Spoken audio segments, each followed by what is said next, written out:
कहाँ लाइभ हाल्ने हो भने लाइभ हाल्दा नि भिडियो खिच्नु नपर्छ बडो गाह्रो पर्छ होइन उहाँ माथिको चढेर झरेर फर्काउँदैछौँ तपाईँको रमाइलो छ र खुट्टा दुख्दा टोलीहरू अगाडि दौडेका छन् अघि त फक्का फक्का परेको थियो अन्त दौडे खान केटा अब त हिँड्छन् नि केटा अरे साह्रो नि खायो अलिअलि अलिअलि चार्ज पनि भयो केटाहरू पोका खाएका पनि केटाहरूलाई पोका सङ्क्रान्तिको बजार हामीले बोकेर हिँड्दाखेरि डल्ला त्यो पोकै बोक्दैमै हामीले पोका के त बङ्ग कटर कटर बसाउने है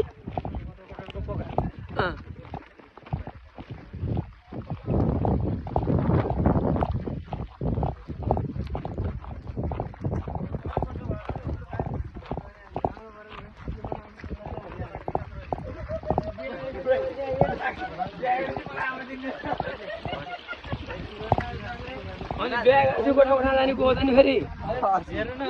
भएन नि एउटा कोठा कोठा आउनदेखि तल लिभिङ रुममा बस्छ हो चिया पानी खानु पाउँदा कोठा कोठा नि त भेट्न त भएको तिमीलाई गोर्खा भिडियो दिनु होला केटाहरूले जेनी कुरा आएको रे गरेर काट्न मिल्छ पनि लाइभ राखेको अब गाह्रो छ काट्न मिल्छ भन्दा ठुलावालेमा लाइभ गरेर कहाँ कसले के भन्छ होइन त्यस्तो छ लाइभ खाले कहाँ हेरेन हौ कहिले यहीँ दमे कहाँ उहाँ त जङ्गलमा गरेको पोलेको राडीको छोरो सुन न अन्त पोलेको कमेन्टमा चाहिँ यस्तो रफ कोड चाहिँ नबोल्नु न भनेर लेखेको क्या अङ्कलले हो क्या किन तैँले के भन्छ ठुलावाले हट भन्नु त उताबाट बोलिहाल्यो किन अङ्कलले हजुर लाइभ राखेर सोधेर राख्यो भने चाहिँ मात्रै काट्न मिल्छ नि त